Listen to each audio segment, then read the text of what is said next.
Good night, viewers, and welcome to this another program, Advancing the Cause. Let me, before I begin this program tonight, tender an excuse for my sister, comrade, and friend, Miss Coretta McDonald, AA, MP, and General Secretary of the Guyana Teachers Union. She is the official host of this program, but when not available, I do the job for her. So I want to welcome all our viewers and I want to thank you for the support you have been given to this program during the past months and weeks. And so tonight, because of the situation in Guyana and because of the many things we are faced with, it was agreed upon that we would discuss this very important subject or topic. Guyana is in internal, foreign, and diplomatic crisis. Before I go there, you will recall that over the past 3 to 4 weeks, we were discussing education in crisis at the different levels. And so during this presentation also, aspects of education will be focused because we all know that a strong education system would be able to allow us to be able to have what we need internally at the foreign level and at the diplomatic level.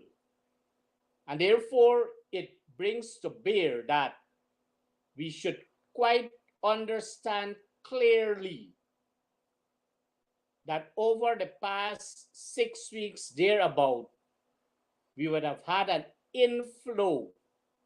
influx of different persons, organizations, agencies into Guyana.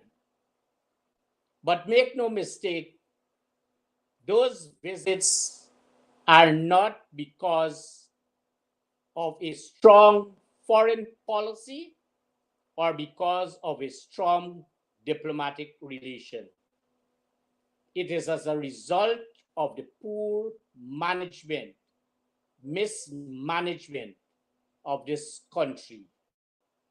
And therefore, very many people are of the opinion that there should be some level of orderliness and be able to share the wealth that we so garner from our oil and so the government continues to boast about. But let them know that all are aware that only 1% of the population benefits from 99% of the wealth, and 99% of the population is suffering. And so within that 99% of the population, there are also some fortunate persons who are friends, family, and favorites of the PPP, and they are able to have some level of satisfying gifts that would take them through. But the order tonight of this presentation is going to be simple. I'm going to do a simple introduction. That would not have been an introduction I did just now, a simple introduction. Then I'm going to deal with some aspects of education, health, foreign affairs, foreign policy, loans, and then I'm going to be able to give some closing remarks. Over the years, since the PPP took office, and by whatever means been installed, so to speak, they cannot up to today differentiate between the state and government. And because of their ineptitude to do that, to be able to define between state and government, it is bringing on more trouble to the people of this country. And so, may I advise them, if that is the right word or phrase or term to use, that all public officers, teachers, and all persons who receive payments, salaries, finances from the public treasury are all state employees. And let me emphasize, are all state employees and not government employees, or the government of Guyana would be able to do the funding because they have a responsibility as a government. So there is this responsibility and there is this matter of state. And therefore, governments would come and government would go. But the state remains as is. And therefore, what we are faced with in this country is that the government is of the opinion, the present government, is that they are both state and government together, making certain irrational decisions for the people of this country. As a result of that, daily they are more suffering on the people of this country. The poorer are getting poorer, and the 1% I spoke to just now is getting richer, and they are in a more fortunate position. So I thought it best to be able to define and let them understand what is the difference between the state and the government.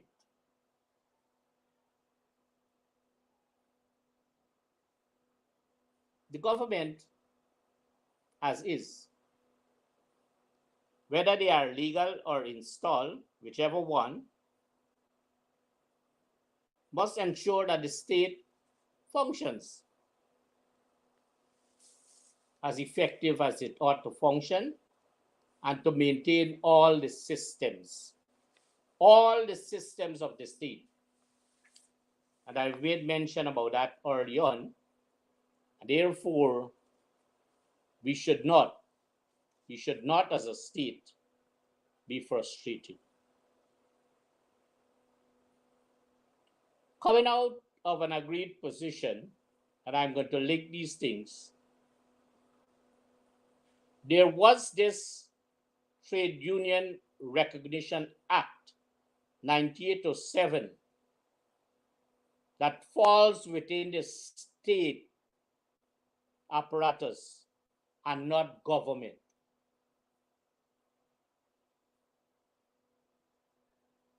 And as a result of that, the government would have believed wholeheartedly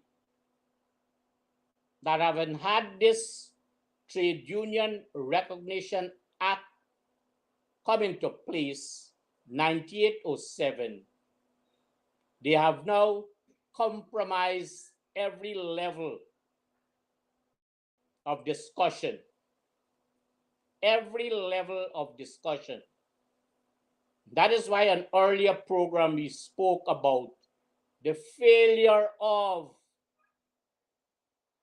the entire spectrum of the Ministry of Education, from the minister to the PS to the CEO to the human resource manager and all the other officers. Then we go across to the Ministry of Labor, the total failure of the Minister of Labor, his permanent secretary, and his chief labor officer. And so it was said early on in earlier programs that between the Guyana Teachers Union and the Ministry of Education, where bilateral talks were first supposed to be had, the goodly Minister of Education, in her own capacity to discriminate against the teachers union, allowed that whole process to fall apart. And instead of the Minister of Labor, the Chief Labor Officer, and the Permanent Secretary, Ministry of Labor, putting together the next level that should take place, conciliation, they totally abandoned that process. And because they would have abandoned that process, our teachers did what they had to do.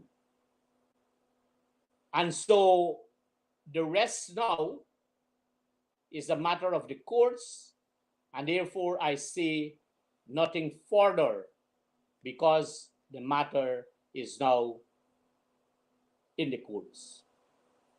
But I make mention of this to say when I define government and state, how is it at one point they are putting the two together in an effort to bring frustration to the workers of this country. They are putting the two together to bring frustration to 99% of the population of this country. They are further leading each and every home in this country into poverty. And they are, some of them, a 1% enjoying the riches that the oil money is bringing to this country. And therefore, I thought that in the introduction that I should make mention of that Trade Union Act and the total disrespect and disregard by the government and its agents that act on their behalf to be able to frustrate the workers and other persons of this country who would have any affiliation to any of the unions in this country. Later on, I'm going to talk about in health. I'm going to talk about the influx of the 500 healthcare workers that they are going to bring to this country. And it is documented because I'm going to make reference to the document. And so when this trade union recognition bill would have been ascertained to, the terms and conditions of work by employees of the state, not the government, would have been enshrined in both the Trade Union Recognition Bill 9807 and the Constitution of Guyana, the Cooperative Republic of Guyana, Act number 2 of 1980. And so I thought that before we get into the meat of this discourse, that we are able to differentiate between government and the state. And once we would have established that, we are going to be in a better position, our viewers, to make that assessment when we get out there and be able to hold the government accountable for what is it they ought to provide for a state to function. And I am of the opinion that this is the difficulty with this government, because they want to hold on to power. And if you would read, I think was yesterday's newspaper, they would have moved from one stage to another stage. They have moved from being a dictatorship to an authoritarian state. And as a result of that, we are in serious, serious crisis. Internally, at the foreign policy level, and at the diplomatic level. So that gives part of the introduction. And I will want to touch a number of points on education. Because as I said early on, education forms part of the major component of how do we address as a state some of these challenges that we are faced and confronted with, having a government that is now on the side of the authoritarian level. Recently, I looked at a program, and this program had a former senior officer of the Ministry of Education who always carries a line of the PPP government. And this topic they were discussing would have been improving education in Guyana. And I am of the opinion that they tried to use that subject because over the weeks we were discussing crisis in education. So they thought they can conquer us by doing that. But here is what happened. The presenter they put there to be able to provide information did a very, very bad work. And so what was it? He was very misleading in all aspects of his presentation and the concepts in education. As normal, anybody that represents the PPP government would always be misleading. I do not have any concept as to what education is all about. And therefore, he fell into that category. And since he failed tremendously in answering very simple questions put to him, let us look at some of his mishaps and misinformation. This gentleman, and remember we are discussing this thing because we said we are discussing the topic internal, foreign, and diplomatic situations. So these things are interlinked because they go, because later on we talk about loans, they go for loans or education. So the question was put to him as it relates to the departments of education and the districts. And this gentleman boldly said that there were 10 regional education departments. May I correct that for the viewing publics? For teachers, our parents, and for all our viewers.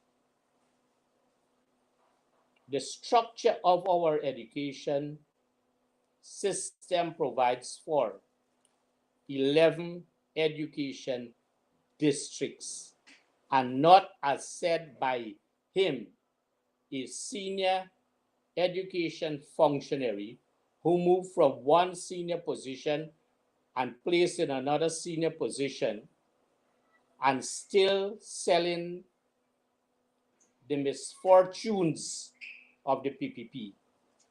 He indicated that there are 10 district regions, education regions, but there are 11 education districts.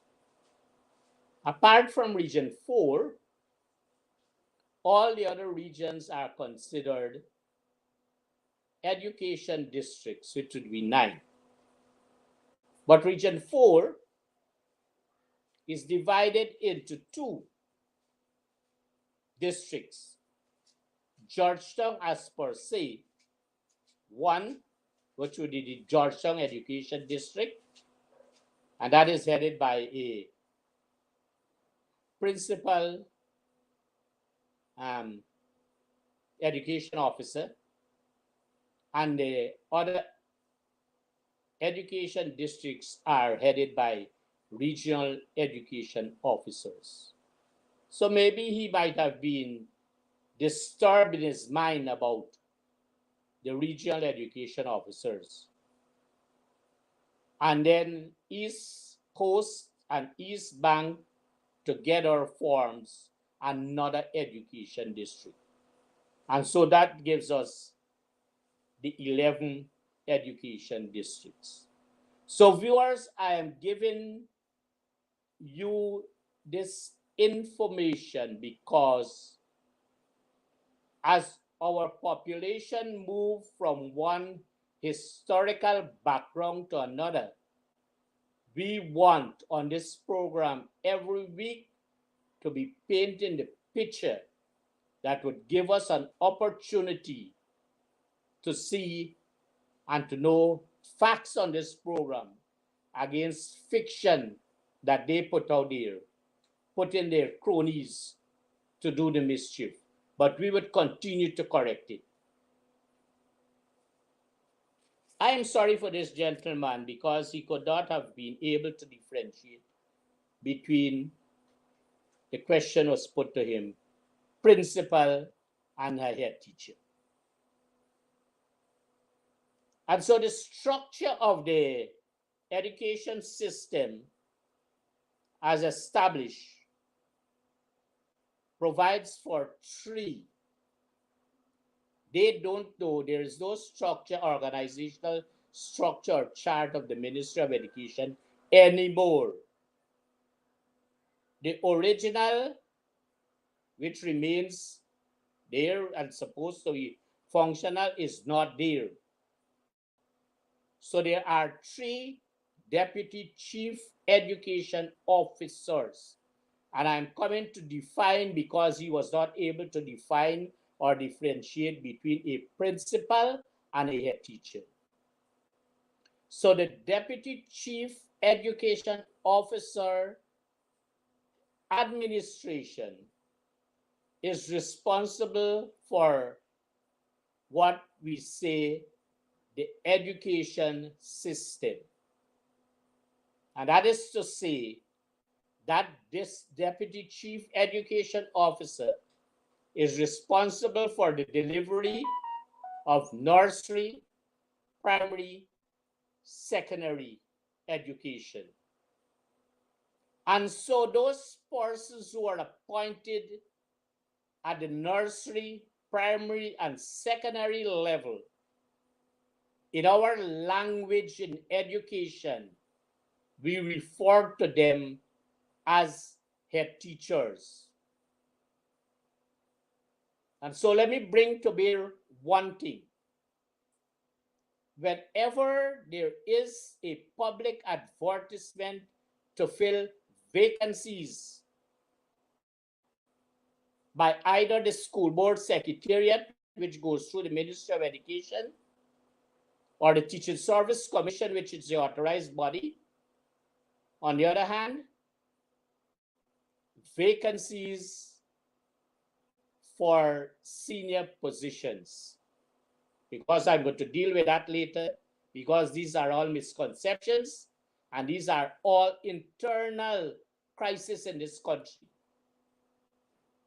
And say those vacancies are put out either by the school board secretariat or by the Teaching Service Commission would speak to filling vacancies, senior vacancies, which would be head teachers. So I'm answering the question that he did not answer. Deputy head teachers, senior master mistresses, heads of departments in secondary schools. And for the school board secretariat, because there are school boards that exist in the technical institutes and the other technical institutions institutions and secondary schools, some with boards, their vacancies, their senior vacancies do exist in the advertisement by the school board. And so let me differentiate now at the level of the school board. When they put out for vacancies, senior vacancies for the secondary schools that are board schools, they put for head teacher, deputy head teacher, senior master mistresses, heads of departments. And when the same school board would have made those advertisements to fill senior vacancies in the technical institutes, they put principal, deputy principal, senior lecturers. And let me go through again for the technical institutes. Principal, deputy principal, senior lecturers. For the other technical, vocational institution, Carnegie School of Home Economics, the Upper Quarantine Industrial Technical Institution, Myconi, Lenora, those are the few there. They have administrators. And so I thought it fit that because we were given the world misleading information that this program, while we are addressing the internal crisis of Guyana, especially in education, we should speak to what exists at the time and do not fabricate. The man's fumbling, and he sat in a high seat of the Ministry of Education. He still sits in another high seat because he can compromise to them, and he can do the very unprofessional things to suit them. And so he went on this program, and he misled not only the Guyanese population, but the persons who are listening in other countries of the world. And very many persons called me to say, what manner of man is this?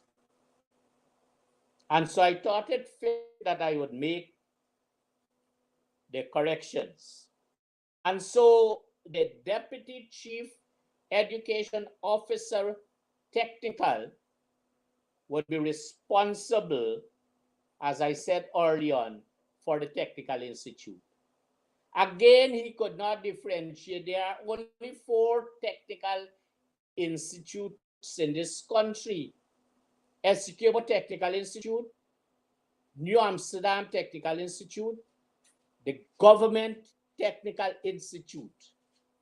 And some people is Georgetown. It is not. It is the Government Technical Institute and the Linden Technical Institute. And so as a result of that, and then I come back to the DCO development that is responsible, which is the third DCO, which is responsible for both NSORD exams and CPC. CPC would also come under the board schools. And so when they make any public advertisement to fill senior vacancies, they also put principal, deputy principal, senior lecturers, lectures 2, 1, and they go down like that. So there again, you have 2 Deputy Chief Education Officer. As per structure and as per institution, having the mandate to supervise principals. So the principles of this country are based at the Essequibo Technical Institute, the Government Technical Institute, the Linden Technical Institute, the New Amsterdam Technical Institute, and the Cyril Potter College of Education. And there we go as we differentiate between who are principals and who are head teachers. And so the question about colonial days, gone are those days. And so when the PNC was in government, they were able to fix the education system to create structures that would have been there, remain there, and would have had the PPB coming in and out, breaking up these structures, not having any respect at any level for these structures. And that is why all of us, well, I'm out of the system now. Once upon a time, I used to be in the education system. The persons who are responsible for education delivery, they are in total disarray and crisis because their policies handed down to them are far from what is supposed to be there. And therefore, I thought that I should explain who is it that is a principal and who is a deputy principal.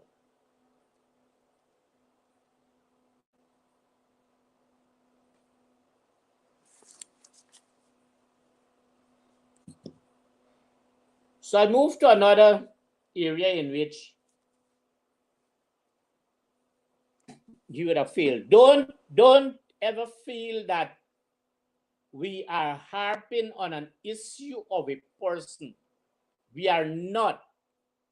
What I am trying to establish is the topic, the subject we are discussing, and that is Guyana. Internal, foreign, and diplomatic crisis. And I said because education plays a major role, we should be able to address that. And so another simple question that a man who held a very, very high position in this Ministry of Education under the PPP and still there could not have answered would have been the grades of secondary schools and how secondary schools are graded and what levels of administrators you have. And so for the purpose of our viewing audience, I would just say to you quickly, we have grade A, B, C, and very few, if any at all, at this stage, grade D. I don't believe we have at this thing because when we were in government, we phased them out. So what is happening at the grade A school? And I'm answering this question for the gentleman who misled an education system that we created, the PNC. And so this is it. At a grade A secondary school, you have a head teacher, a deputy head teacher, 3 senior master mistresses, and a number of heads of department depending on the number of established departments. Simple question he could have answered. In the grade B school, secondary school, we have a head teacher, a deputy head teacher, we have 2 senior master mistresses, and the number of heads of department based on the established departments in any of those schools. And in the grade C and D secondary school, we have a head teacher, 1 senior master mistress, heads of department depending on the number of departments, And then we have senior assistant mistress in all those schools, assistant mistress, masters, and what have you. And then we come down. We have very few, if any at all, acting teachers. We might have temporary unqualified and temporary qualified master mistresses to take care of those who are now in teachers training college. And so that gives us a clear understanding of the structure of secondary school. I dealt with the structure of the Ministry of Education and how things fall into place, but how it fell apart during the presentation by this gentleman. Same thing for the primary school. Could not have adequately answered the question of the structure of our primary schools. And so our primary schools are different in its structure. And so this is it. A grade A primary school would have a head teacher, a deputy head teacher, 2 senior master mistresses, SAM, which is senior assistant mistress masters, AM, and then you go down the line. In the grade B, you'd have a HM, a deputy HM, 1 SM, senior master mistress, senior assistant master mistress, assistant master mistress, and TQM TA. And in the grade C primary school, you have a head teacher, 1 senior master mistress, and the number of AMs, SAMs to satisfy the enrollment. And in the grade D, we have 1 HM, 1 SM, SAM, AM, and there we go down again. And in the grade E, we only have an HM, an SAM, AMs, TQMs, and what have you. And may I say that the grades are assigned to schools. And when the question was posed to him, he said maybe something, I don't recall, but not to the effect of answering the question. But a straight answer to how schools are graded, primary schools. They are graded based on the enrollment of pupils. In the secondary, there we go again, we make the mistake that in secondary school, we refer to those cohorts there as students. In the primary school, we refer to those cohorts as children, as pupils. And in the nursery schools, we refer to those cohorts as children. Simple answers to very simple questions that have allowed this gentleman to be able, and as I said, I am not belabeling the gentleman. I am not belabeling anything. What I am saying, I am adding the correction, the misinformation and the mishap of what we would have worked hard for during the PNC to build an education system, to create structures to allow for good functioning and for good results to be there.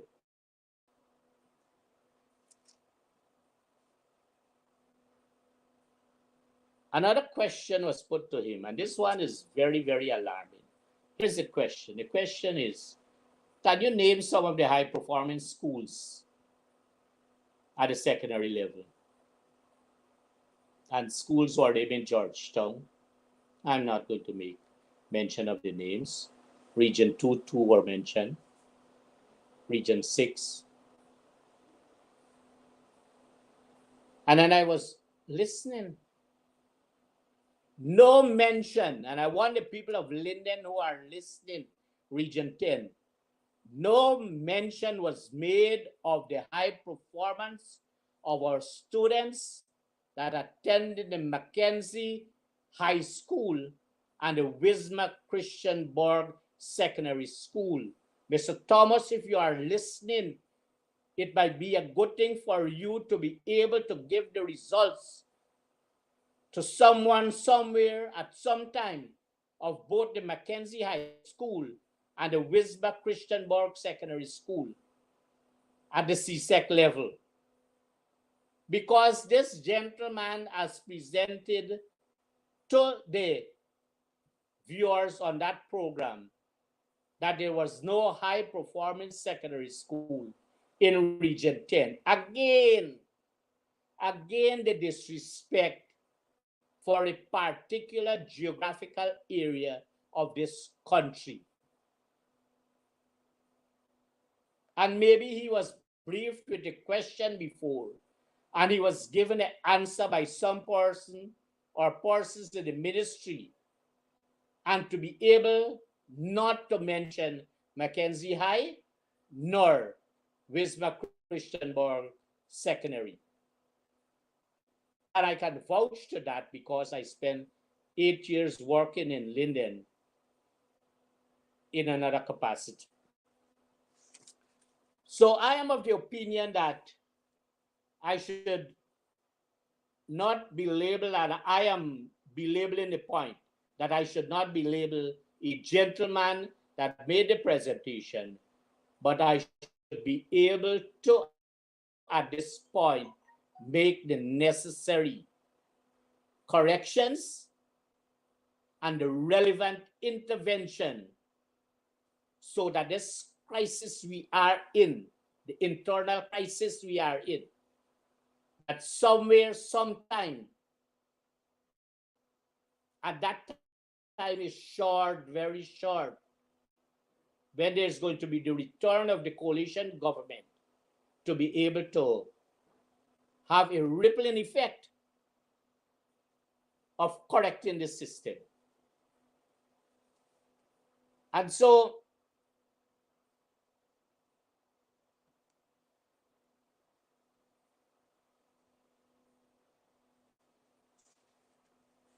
I wish now to turn my attention to, and I'm going to be very specific because things are not right in the education system.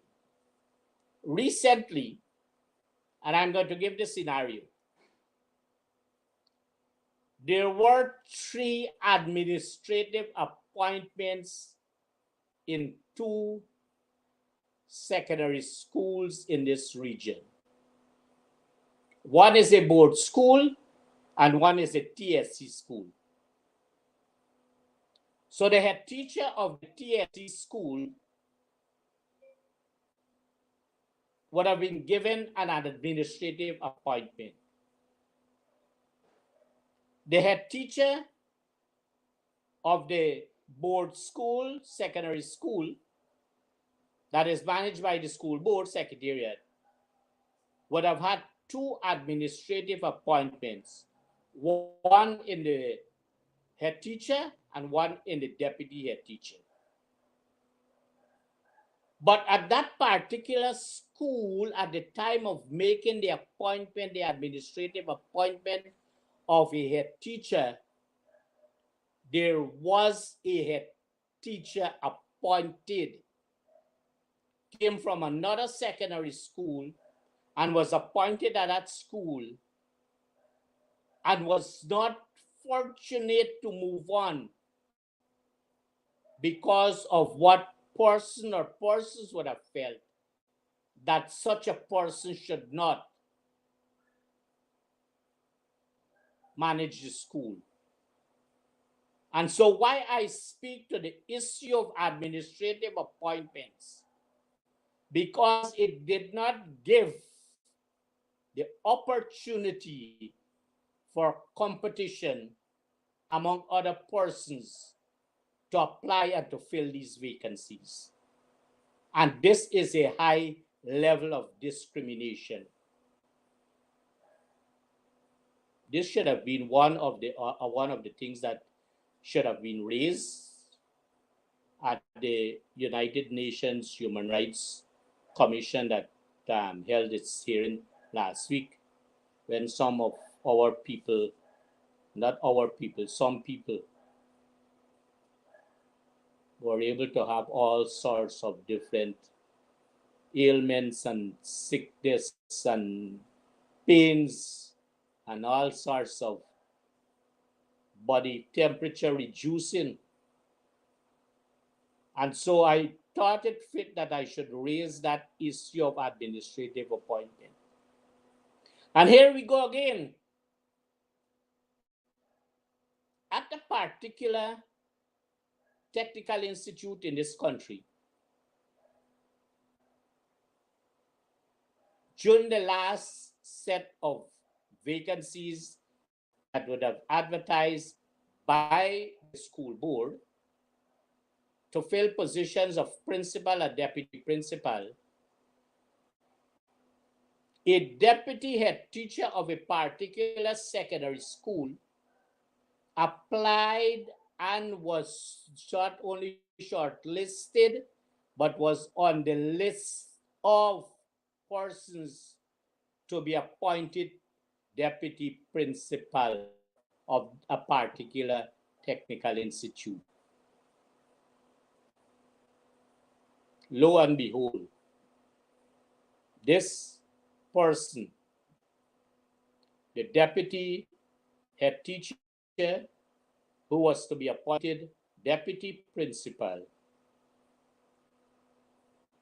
did not have the fortune or was not in a fortunate position to have that appointment.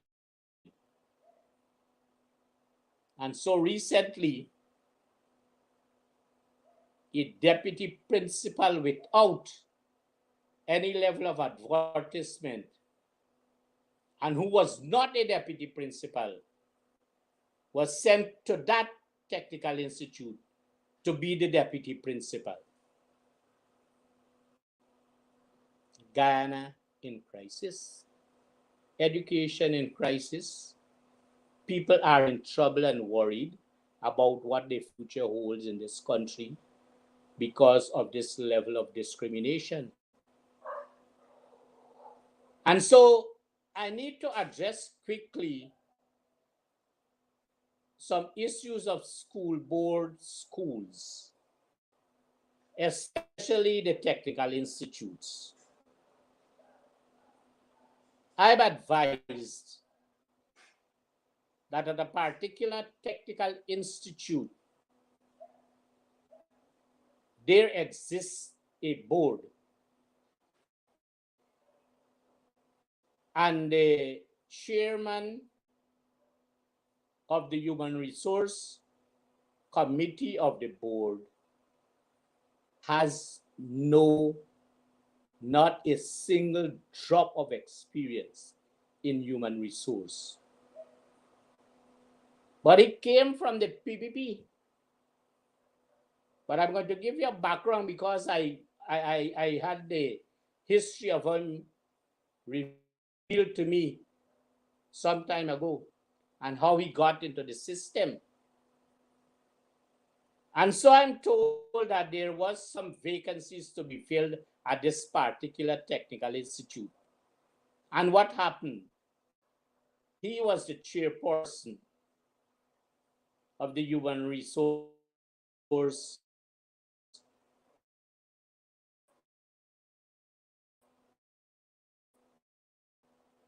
Committee. And before the interview commenced, a question or 6 questions concerning filling of vacancies would have been put to him. And I was told that he could not have answered any of those questions, at which time he should have been sensible enough, which he is not, to have called off that interview until or unless those 6 areas or questions that would have been asked would have been addressed. And this is what I'm saying is not to cast aspersion on our churches, for churches are pure, but some of the people use it for their venal sins. So I make this point to say to you and not to be labeled again, that a pastor who sat on that committee remained there to be involved in illegal activities of appointing people without the requisite requirements before, during, and after the interview. Internal crisis in Guyana, especially in the education system. How do we correct this? It is difficult because as the boards are named, the members of school boards are named, they come only from one political party, which is the PPP, to say yes and only yes to every single thing that is being done in a very unprofessional and unethical manner. How do we move with education if these situations are not properly addressed? But I said to you early on that I was told that this gentleman became employed. And I'm not going to say when, but he was fortunate because his father was in a fortunate position and was mixing and mingling with persons. And he was not, and they were in those days given a number of years to qualify themselves. And he failed to qualify himself. And again, because his father was in a fortunate position, he was allowed to go and to be employed with Guy Bank. And again, he did not make any effort to qualify himself. And so he went somewhere at some other institution, somewhere, some institution that did some rehabilitation of children. And he spent some times there. Sometime he spent there at it. And then he's somewhere about now. So I made mention of this to say to you that we are not pointing out individual persons on this program, but we are given the scenario and we are backing up these scenarios with the relevant justification based on the research that we would have done. And so this brings us to the point of interference in some of our technical institutes by heads of some of the local democratic organs. And you know the local democratic organs that we have in Guyana, one would be at the lower level, we have the Neighborhood Democratic Council, then we have the Town Council, then we have the Regional Democratic Council. Those are the local democratic organs that we have in this country. Again, our research and our findings in Guyana, we're talking about a particular mayor and a mayor or a township who is a junior member of staff of a particular technical institute took upon himself the bold responsibility when he was elected mayor of that particular township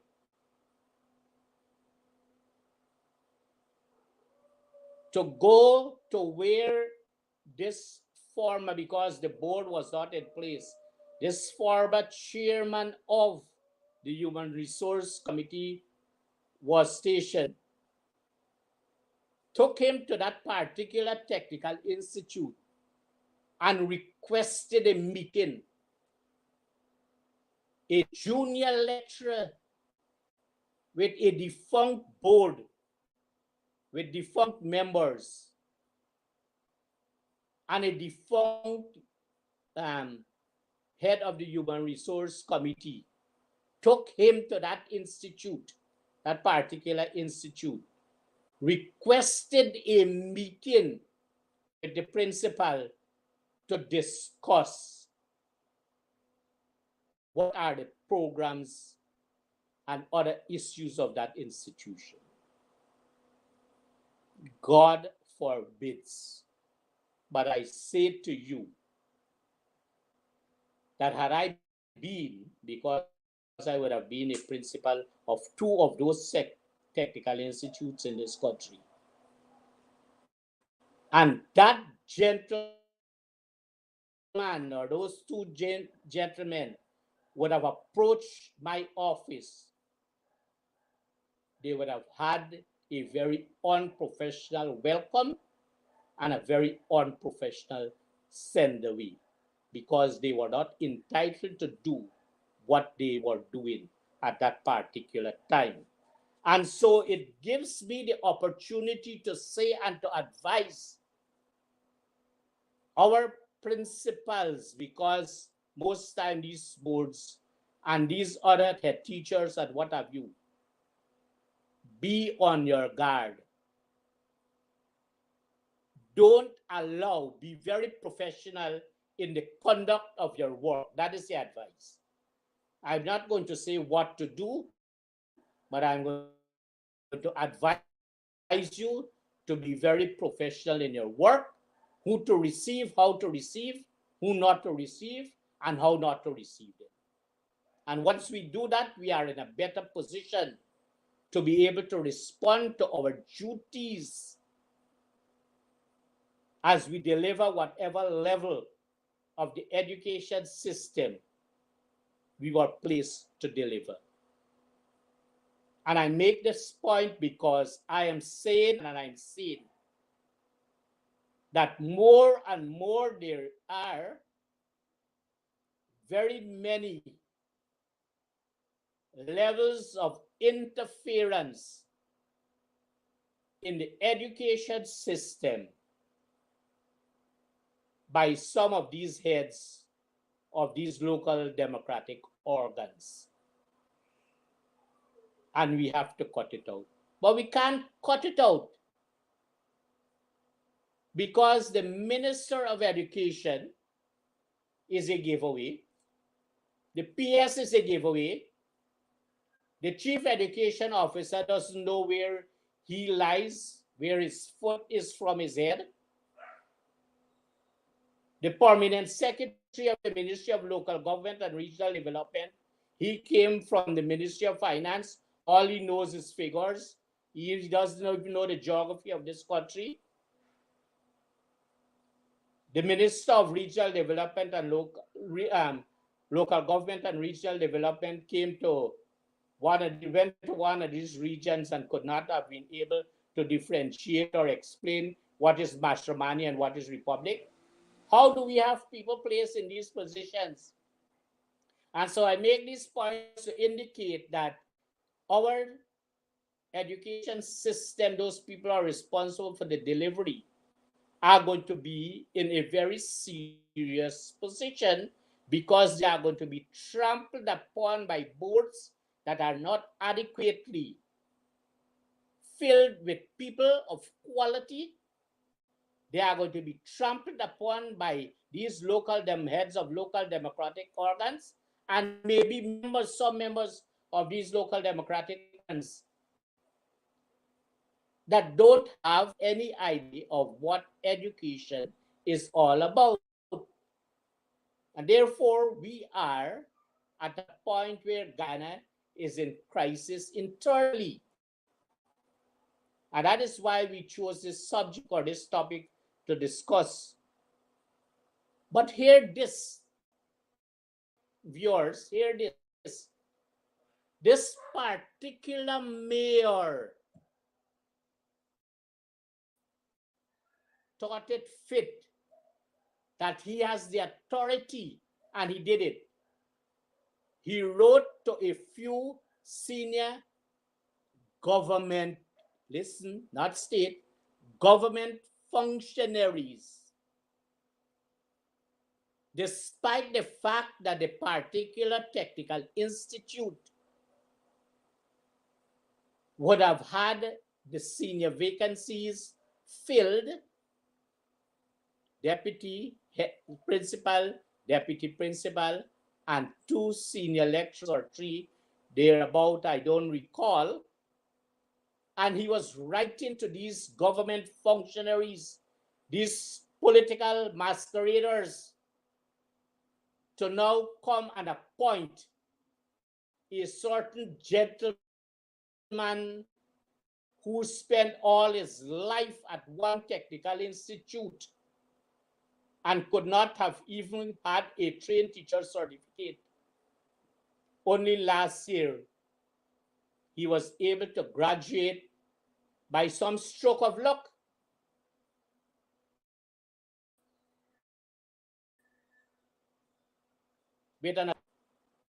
But I say to you, let them understand that years of service in those technical institutes without the requisite qualifications cannot take you to a senior position. So what he was writing these top government functionaries for, to appoint the same gentleman to a senior position. So God in heaven knows where that position exists, or if they would have done what they did at the 2 other schools that I spoke about administrative appointments. Appoint him administratively a principal so that you have 2. And they are good enough to do that, not understanding how the education system functions.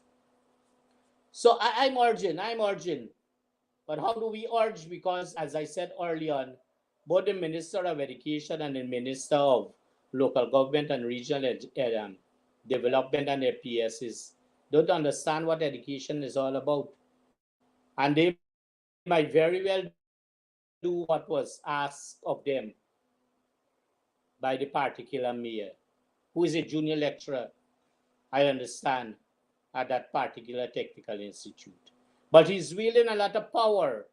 But I say to the people, especially our teachers, and as the position of mayor in any township, I say to you, guard yourself as a course that you would want to take based on any illegality and what you might say or what you might try to do. You must find the court as a recourse for addressing any illegal issue. And it gives you the opportunity to be able to have attorneys at law that are good enough to make representation so that you would not be discriminated in any way or in any form. And you see, these things I say, these are not threatening language. These are advice, because we know who we are dealing with. And because we are dealing with certain levels of persons who cannot conceptualize systems as exist and ought to be followed, we need to be able to arm ourselves in all these situations so that we can be able to drive that fear that they would want to create in us. And so I take this opportunity again to be able to ask, and as I said, it is difficult to ask because it might not be given. Here again we go in education. We are so advised that in a particular region, a member of the Teaching Service Commission resides. And the system of application for any teaching position, junior position I'm talking about, or when it is advertised as senior position, it goes through the normal channel. Likewise, the junior position. And so what is happening? This member of TSC takes it upon himself, having briefed his political bosses in the region, or those regions he has responsibility for those applications that I want the TSC to know this. I want the CEO to know this if he understands it, because he's an ex officio member of the Teaching Service Commission. All he goes there to do is to sit down and he shakes his head based on instruction given to him from Central Ministry. So I want him to know, and I want the TSC members to know, that this particular member of the TSC that resides in one of these regions are encouraging persons to take their application for filling vacancies or to become teachers to his home. He makes a recommendation. He goes to the particular Department of Education and instructs this regional education officer to further recommend for filling of vacancies based on the school he wants to place that teacher. Mind you, that in very many of the schools across this region, based on the last statistics of the planning unit of the Ministry of Education, that these schools are woeful, if that is the correct term to use. Well, it might not be woefully. Woefully will be understaffed. Some of these schools that they still send people are tremendously overstaffed.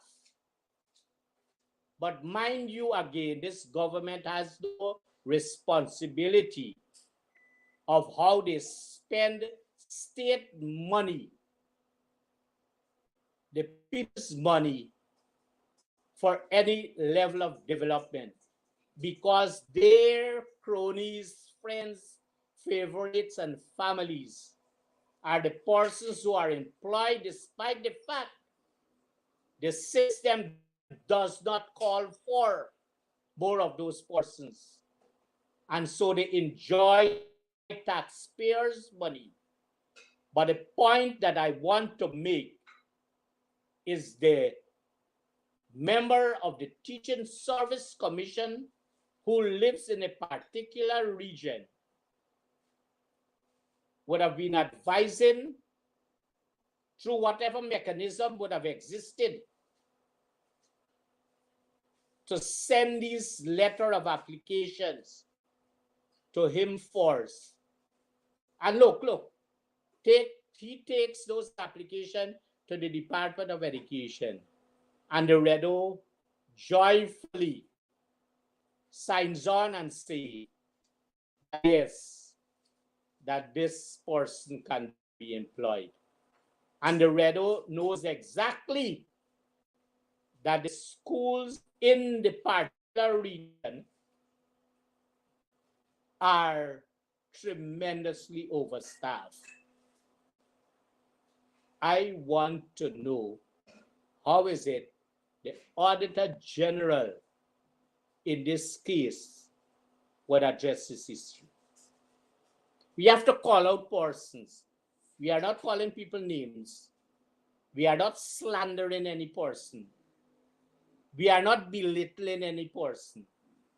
We are calling out the system to account for based on the spending of state money. The government is spending state money. The government is spending taxpayers' money. The people who are employed, nurses, teachers, policemen, soldiers, what have you, be known to you that you are all state employees. And whenever any sum of money is given to you in addition to your salary, it is not the government that gives you that money. It is the state that provides you with that sum of money. But because whoever is in government, they have the authority to do what they have to do, but not to account, so to speak, would try to be able to build courage to have them retain government.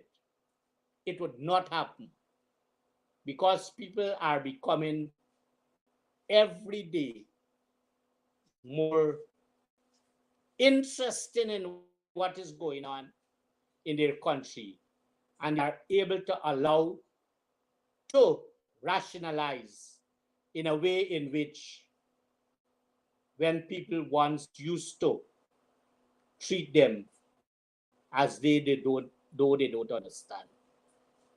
So we need to look at that. Then the issue of our school trips, cooperative societies across this country, based on a recent report that I saw, 95% of these schools, these school trip societies, are in serious trouble. But here again, the government is attaching additional duties to our teachers. While it is a good thing to teach our children to save, but what they are also doing, as was reported and well known in a particular school, that $7 million from the School Thrift Cooperative Society. Some minister of the government, I understand, paid the money to the parents so that each could have received what sum would have disappeared for them. And when that total would have been, it would have been 7 million. And the teacher retired. For us to make any judgment at this stage, whether there is any repayment of that money or it is a gift to that particular school.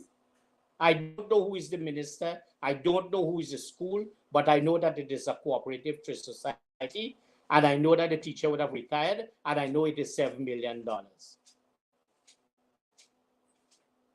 This is serious business. This is serious business. And we ought to be able to account for every single cent that is handed to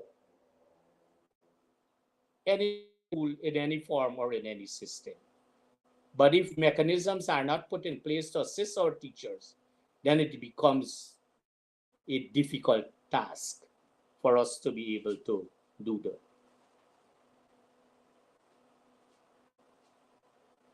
Now, as I mentioned, and I should mention the region, not because I am from Region 2, but in 2023,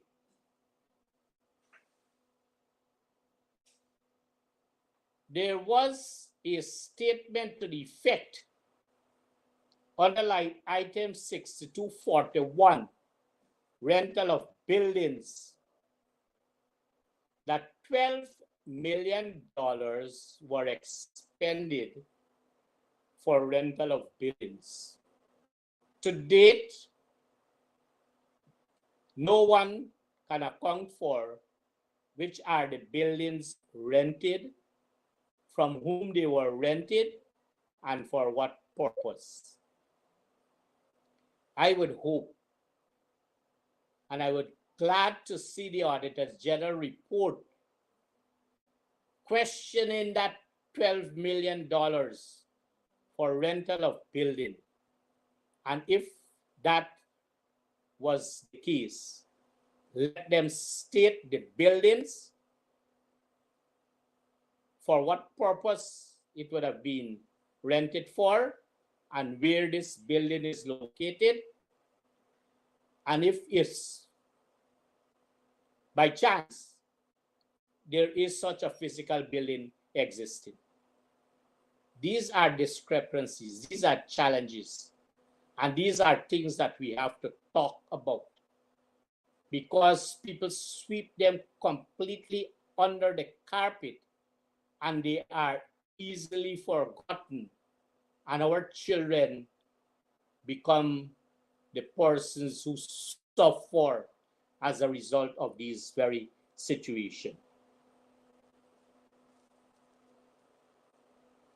Two things I want to close with on education before I move to health. And the first thing is that I have a memo here. I made brief mention of it 2 weeks ago. But I'm going to just talk what is a memo is all about. And I'm not going to go through because I've underlined a number of things that need not to be in writing here, totally inappropriate and far from what language is supposed to be. So this memo is signed, well, let me start from the top. It comes from the Deputy Chief Education Officer Examinations. Let me say to the public that the Ministry of Education cannot at this time show you an organizational chart that would encompass a Deputy Chief Education Officer examination. The position of the person who would ever holds any responsibility for examinations would be the Superintendent of Examinations. And that would have always been the case. But this was a created position. And the Public Service Ministry and the Public Service Commission should be held responsible if this person is appointed for such a discrepancy without seeing an organizational chart of the Ministry of Education. But he is addressed as the Deputy Chief Education Officer Examinations. And to Regional Education Officers 1, 2 PU, only one PU you have is George, but PU, which PU? Private School Coordinator, dated 4th of March, 2024 NGSA, and National Grade 6 mock assessment 2. Now, in a memo, and I pointed out that some time ago, in a memo as it relates to what the Chief Education Officer, as he still continues to do. And here is gentleman. His name is written here so that I can call his name and so that the viewers can know. His name is Amir Ali. And it came from, this the memo says where it came from, where it come from, to whom it would go, and the date and the subject.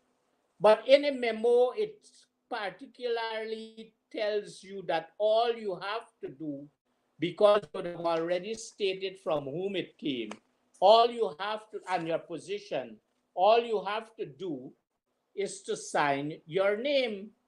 And here this gentleman says, all for your information and guidance, Amir Ali, name printed, Deputy Chief Education Officer, Examinations, Ministry of Education.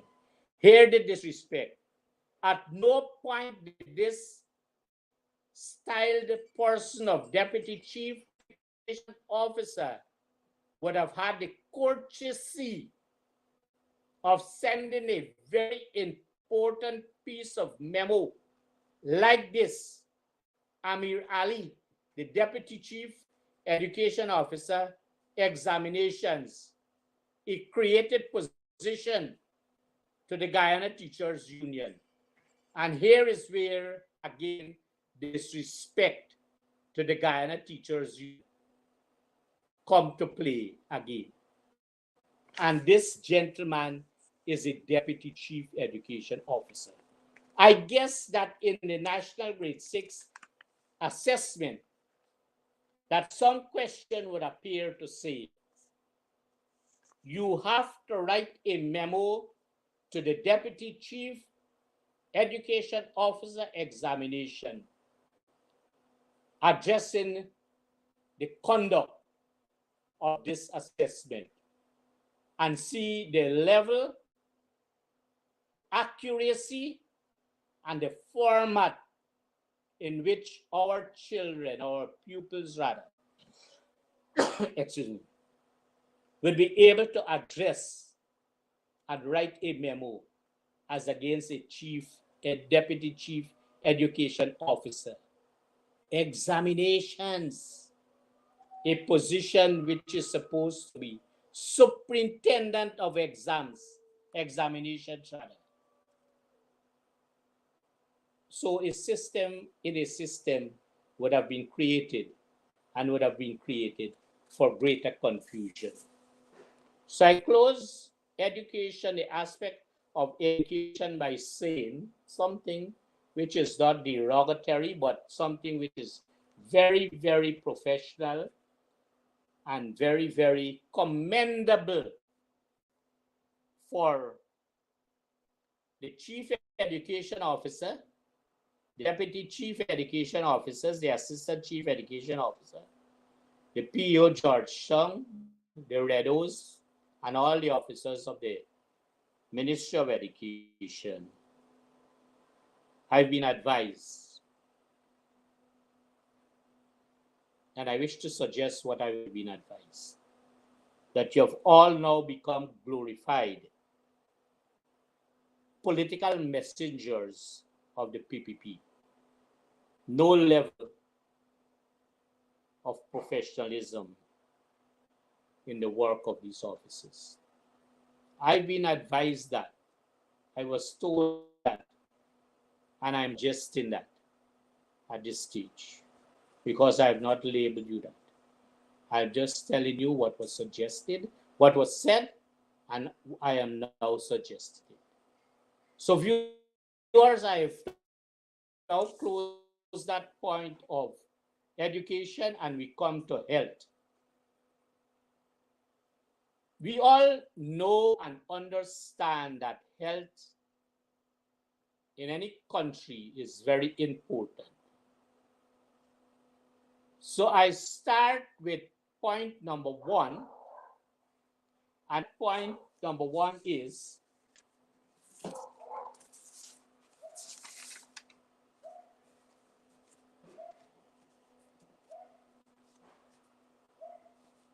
at the Lusignans prison, it was reported half-heartedly of the number of persons that contracted smallpox. I say this to say to you that had it been the coalition government, from day one, the necessary treatment would have been given, the necessary assessment would have been done, the cause and effect of would have been done, and if by chance there had to be isolation, it would have been done. None of the four things I said to date would have been done. And I would want to guess as I speak with you up to this time about that more of the prisoners might have because it is a body contact kind of disease, might have contracted, more might have contracted. This is as serious as it is,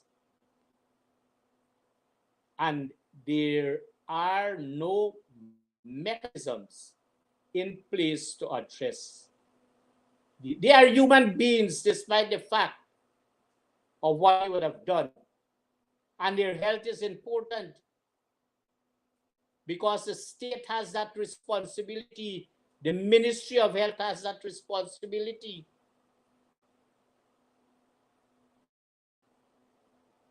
So that is the first point I want to make on health. The second point I want to make on health is that there are a number of regional hospitals being constructed across this region, this country, rather. But let me make clear that those hospitals would have been built based on funding that would have been sought and obtained during the period of the coalition in government. Let me repeat. All the hospitals that are being constructed at this time in this country, that the funding for those hospitals were sought and obtained by the coalition government. Further to that, let me make it known,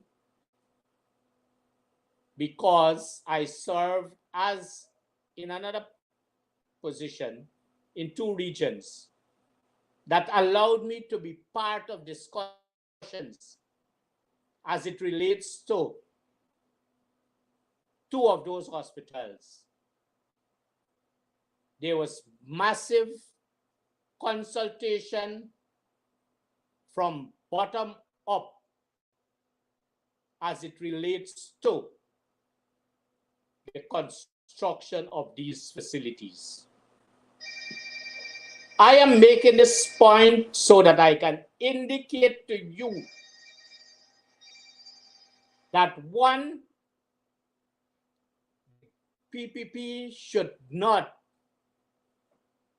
or cannot boast, as they are doing, that they are responsible for the construction of these facilities. It is far beyond the truth that they are saying.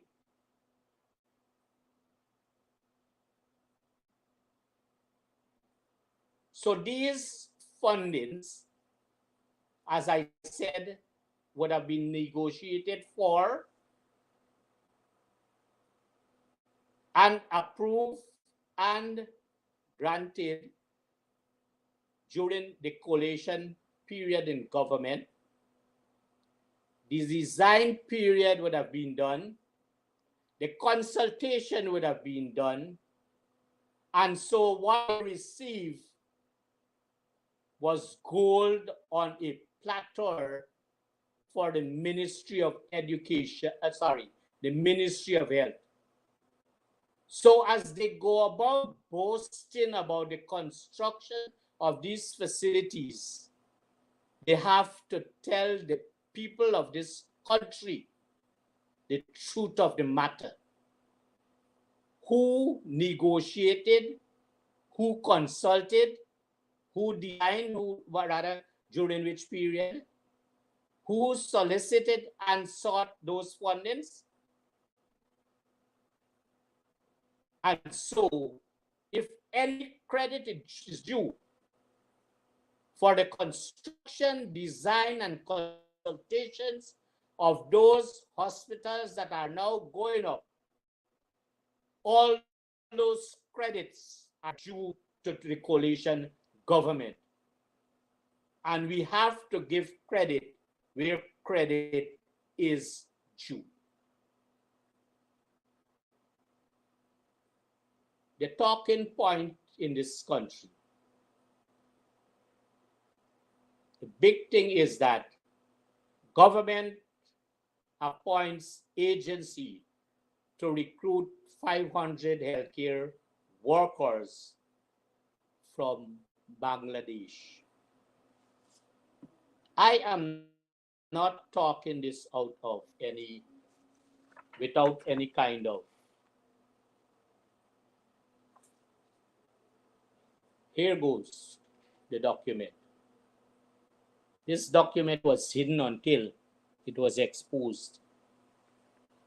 Ministry of Foreign Affairs and Internal Cooperation. Don't worry with the address and so. So it was addressed to Sigma Engineering. I'm reading for you so that you can have a greater understanding. Then I'm going to do the conditions, terms and condition of work as set out. Sigma Engineering's ITD or LTD Incorporated, 225 S Newmarket Street, North Commonwealth, Georgetown, Guyana. And they have the email. Reauthorization for recruitment. Well, if they are writing this agency since the 5th of February 2024, this agency ought to know that there were discussions with them. And so they brought themselves to Guyana to establish this office. So this is the content. It says, this is to confirm that the government of Guyana appointed Sigma Engineering Ltd. Incorporated as the agent to recruit 500 healthcare workers for employment with relevant agencies, authorities concerning the recruitment. And we have 8 signatures on one document. 8 signatories. This is the part that is very alarming. Sorry to be flicking papers while on this program, but because I'm dealing with facts, I must flick papers. Nurse recruitment in South America. Next to Brazil, the South American country of Guyana requires male and female staff.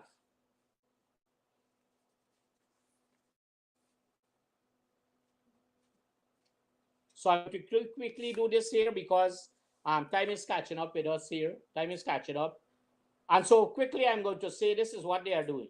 This is total discrimination as is this, because they are giving these 100 nurses, they are giving them housing allowance, clothing allowance, salary of between 700 to 1,000 US plus overtime fee. Our nurses are not receiving that. So our nurses ought to know what they are doing. They are giving them house slots. They are giving them permanency after a period of time. And they are allowing themselves to be able to settle here. And after that settlement, there's going to be, there's going to cause them to be registered. And they are going to be part of the process.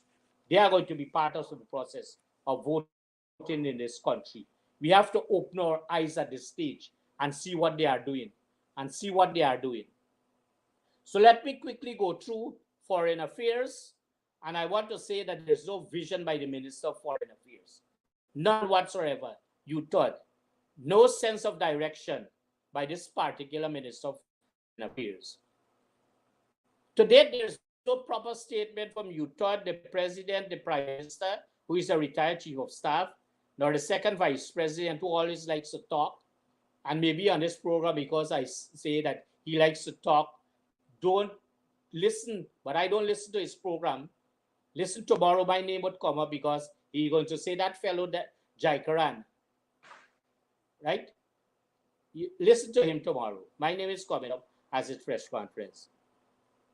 None of them, this very serious situation with Guyana and Venezuela at this stage, none of them made any responsible statement and they are leading this government. They are leading this government.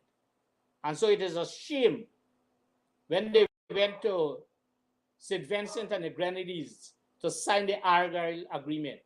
That Argyle Agreement caused us to be where we are, where they have now confirmed the annexing of Essequibo as a state of Venezuela, allowing the people here, well, maybe we have to go vote too, right?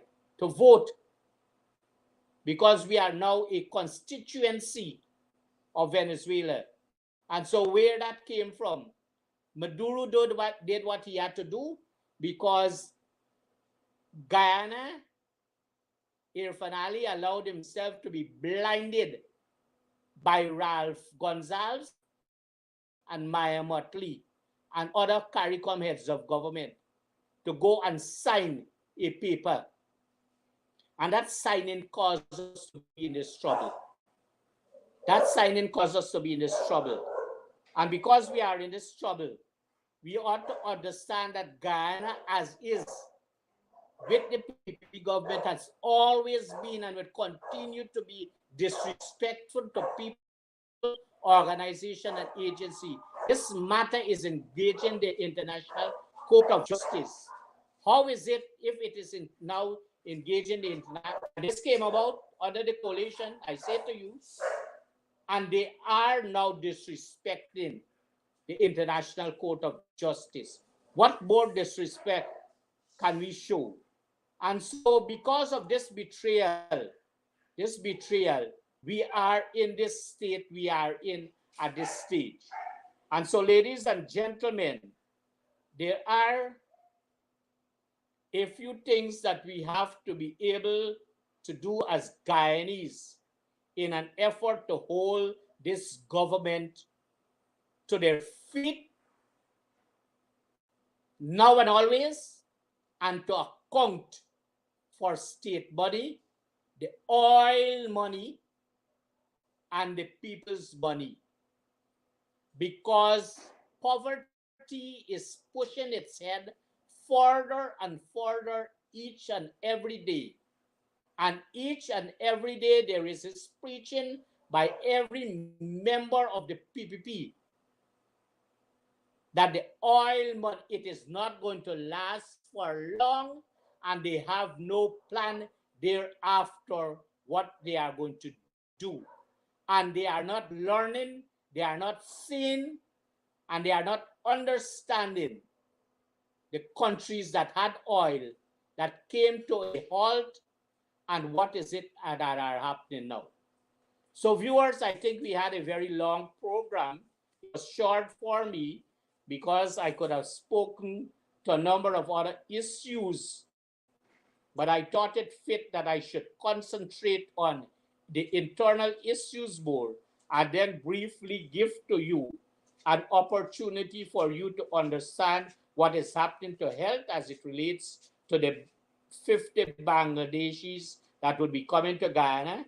More likely they would register them as soon as they come and put them on the voters list. So that is going to cause them to do something different. And then I said I'm going to briefly say to you what is happening in foreign affairs, the Guyana-Venezuela issue, and the visionary minister that we have there, and the government not making any statement as it is. So viewers, I want to thank you very much. I think I would have gone over my time by my colleague, Shara Duncan. I've taken your time, 10 minutes or thereabout. I want to apologize to you, but I want to thank the public. I want to thank the viewers for listening. Please continue to share, viewing all these platforms that we find ourselves to give you the good, the right, and the correct things at all times. Good night. May God bless you.